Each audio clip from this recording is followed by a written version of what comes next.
ओम श्री परमात्मने नमः। श्री दुर्गा सप्तशती अध्याय 8वां। अथ अष्टमोऽध्यायः रक्तबीज वध। मैं अणिमा आदि सिद्धिमयी किरणों से आवृत भवानी का ध्यान करता हूँ। उनके शरीर का रंग लाल है, नेत्रों में करुणा लहरा रही है तथा हाथों में पाश, अंकुश, बाण और धनुष शोभा पाते हैं। ऋषि कहते हैं, चंड और मुंड नामक दैत्यों के मारे जाने तथा बहुत सी सेना का संहार हो जाने पर दैत्यों के राजा प्रतापी शुंभ के मन में बड़ा क्रोध हुआ और उसने दैत्यों की संपूर्ण सेना को युद्ध के लिए कूच करने की आज्ञा दी। वह बोला, आज उदायुध नाम के 86 दैत्य सेनापति अपनी सेनाओं के साथ युद्ध के लिए प्रस्थान करें। कंबु नाम वाले दैत्य के 84 सेना नायक अपनी वाहिनी से घिरे हुए यात्रा करें। 50 कोटि वीर कुल के और 100 धौम्र कुल के असुर सेनापति मेरी आज्ञा से सेना सहित कूच करें। कालक, दौहर्त, मौर्य और काल के असुर भी युद्ध के लिए तैयार हों, मेरी आज्ञा से तुरंत प्रस्थान करें। भयानक शासन करने वाला असुर राज शुंभ इस प्रकार आज्ञा दे सहस्त्रों बड़ी बड़ी सेनाओं के साथ युद्ध के लिए प्रस्थित हुआ। उसकी अत्यंत भयंकर सेना आती देख चंडिका ने अपने धनुष की टंकार से पृथ्वी और आकाश के बीच का भाग गुंजा दिया। राजन, तदंतर देवी के सिंह ने भी बड़े जोर जोर से दहाड़ना आरंभ किया। फिर अंबिका ने घंटे के शब्द से उस ध्वनि को और भी बढ़ा दिया। धनुष की टंकार, सिंह की दहाड़ और घंटे की ध्वनि से संपूर्ण दिशाएं गूंज उठीं। उस भयंकर शब्द से काली ने अपने विकराल मुख को और भी बढ़ा लिया तथा इस प्रकार वे विजयिनी हुई। उस तुमूल नाद को सुनकर दैत्यों की सेनाओं ने चारों ओर से आकर चंडिका देवी, सिंह तथा काली देवी को क्रोधपूर्वक घेर लिया।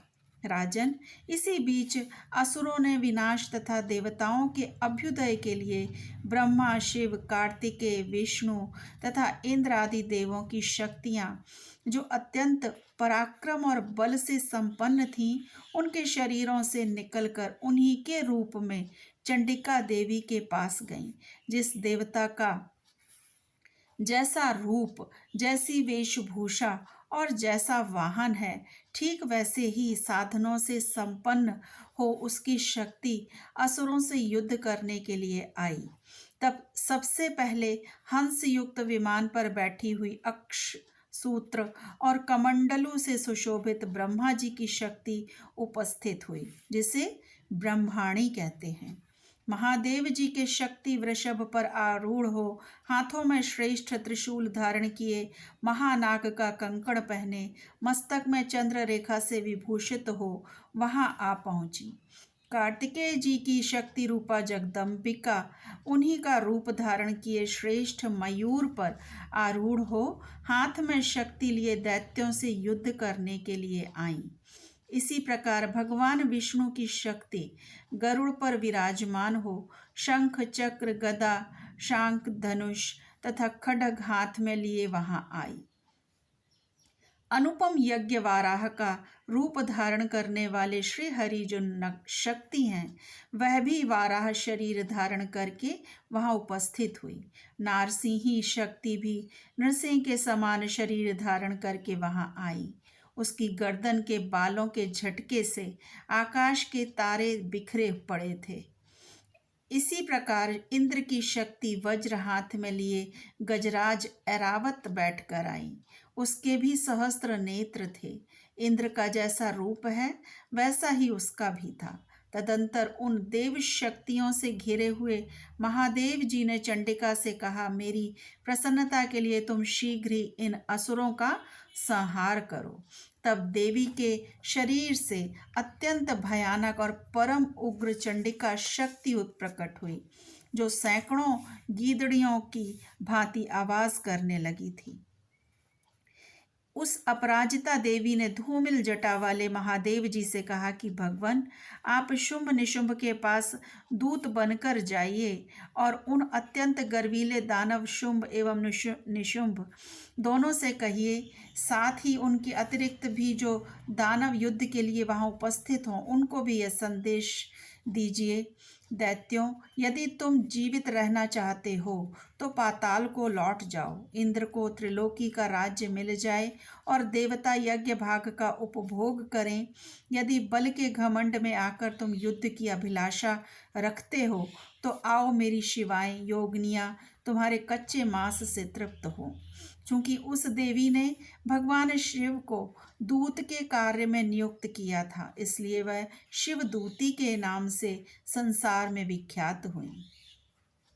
वे महादैत्य भी भगवान शिव के मुंह से देवी के वचन सुनकर क्रोध में भर गए और जहां कात्यायनी विराजमान थीं उस ओर दौड़े बढ़े।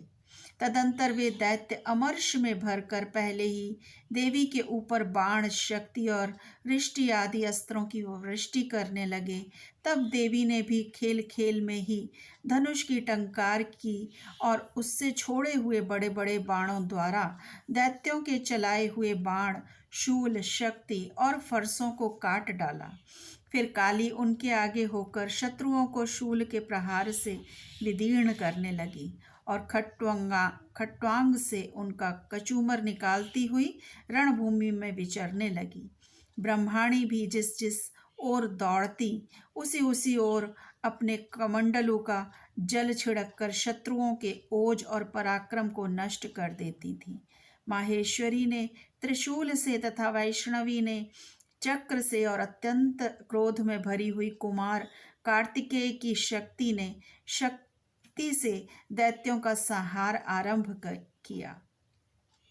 इंद्र शक्ति के वज्र प्रहार से विदीर्ण हो सैकड़ों दैत्य दानव रक्त की धारा बहाते हुए पृथ्वी पर सो गए।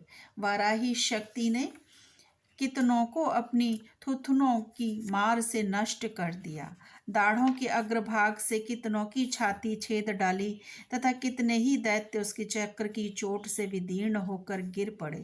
नारसिंही भी दूसरे दूसरे महादैत्यों को अपने नखों से विदीर्ण करके खाती और सिंहनाद से दिशाओं एवं आकाश को गुंजाती हुई युद्ध क्षेत्र में विचरने लगी। कितने ही असुर शिवदूती के प्रचंड अट्टहास से अत्यंत भयभीत हो पृथ्वी पर गिर पड़े और गिरने पर उन्हें शिवदूती ने उस समय अपना ग्रास बना लिया। इस प्रकार क्रोध में भरे हुए मातृगणों को नाना प्रकार के उपायों से बड़े बड़े असुरों का मर्दन करते देख दैत्य सैनिक भाग खड़े हुए। मातृगणों से पीड़ित दैत्यों को युद्ध से भागते देख रक्तबीज नामक महादैत्य क्रोध में भरकर युद्ध करने के लिए आया। उसके शरीर से जब रक्त की बूंद पृथ्वी पर गिरती तब उसी के समान शक्तिशाली एक दूसरा दैत्य महादैत्य पृथ्वी पर पैदा हो जाता। महासुर रक्तबीज हाथ में गदा लेकर इंद्र शक्ति के साथ युद्ध करने लगा। तब इंद्री ने अपने वज्र से रक्तबीज को मारा। वज्र से घायल होने पर उसके शरीर से बहुत सा रक्त चूने लगा और उससे उसी के समान रूप तथा पराक्रम वाले योद्धा उत्पन्न होने लगे। उसके शरीर से रक्त की जितनी बूंदें गिरी उतने ही पुरुष उत्पन्न हो गए। वे सब रक्त बीज के समान ही वीरवान, बलवान तथा पराक्रमी थे। वे रक्त से उत्पन्न होने वाले पुरुष भी अत्यंत भयंकर अस्त्र शस्त्रों का प्रहार करते हुए वहां मातृगणों के साथ घोर युद्ध करने लगे। पुनः वज्र के प्रहार से जब उसका मस्तक घायल हुआ तब रक्त बहने लगा और उससे हजारों पुरुष उत्पन्न हो गए। वैष्णवी ने युद्ध में रक्त बीज पर चक्र का प्रहार किया तथा इंद्री ने उस दैत्य सेनापति को गदा से चोट पहुंचाई। वैष्णवी के चक्र से घायल होने पर उसके शरीर से जो रक्त बहा और उससे जो उसी के बराबर आकार वाले सहस्त्रों महादैत्य प्रकट हुए, उनके द्वारा संपूर्ण जगत व्याप्त हो गया। कौमारी ने शक्ति से, वाराही ने खड्ग से और माहेश्वरी ने त्रिशूल से महादैत्य रक्तबीज को घायल किया। क्रोध में भरे हुए उस महादैत्य रक्तबीज ने भी गदा से सभी मातृशक्तियों पर पृथक पृथक प्रहार किया। शक्ति और शूल आदि से अनेक बार घायल होने पर जो उसके शरीर से रक्त की धारा पृथ्वी पर गिरी, उससे भी निश्चय ही सैकड़ों असुर उत्पन्न हुए।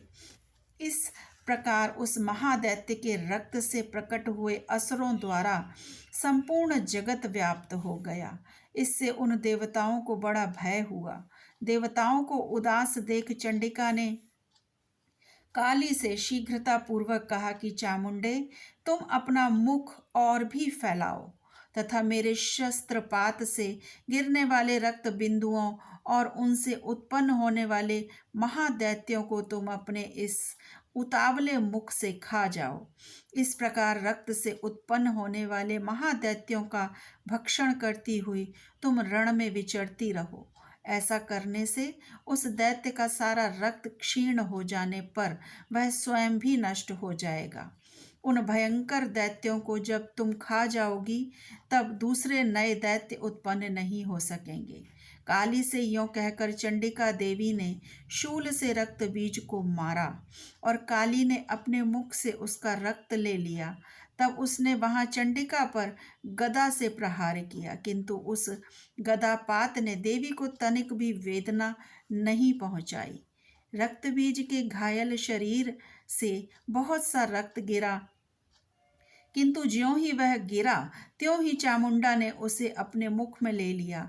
रक्त गिरने से काली के मुख में जो महादैत्य उत्पन्न हुए, उन्हें भी वह चट कर गई और उसने रक्त बीज का रक्त पी लिया। तदंतर देवी ने रक्त बीज को, जिसका रक्त चामुंडा ने पी लिया था, वज्र, बाण, खड्ग तथा रिष्टि आदि से मार डाला। राजन, इस प्रकार शस्त्रों के समुदाय से आहत एवं रक्तहीन हुआ महादैत्य रक्त बीज पृथ्वी पर गिर पड़ा। नरेश्वर, इससे देवताओं को अनुपम हर्ष की प्राप्ति हुई और मातृगण उन असुरों के रक्तपान के मद से उद्धत सा होकर नृत्य करने लगा।